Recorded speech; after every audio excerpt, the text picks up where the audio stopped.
वो कहती है तुम्हें मुझसे मोहब्बत इस कदर क्यों है कि मैं एक आम सी लड़की तुम्हें क्यों खास लगती हूँ। मैं कहता हूँ कभी खुद को मेरी आँखों से तुम देखो, मेरी दीवानगी क्यों है ये खुद ही जान जाओगी।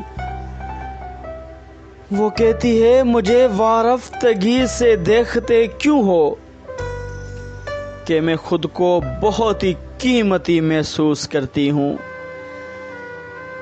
मैं कहता हूँ मदाए जा बहुत अनमोल होते हैं, तुम्हें जब भी देखता हूँ जिंदगी महसूस करता हूँ, तुम्हें जब भी देखता हूँ जिंदगी महसूस करता हूँ।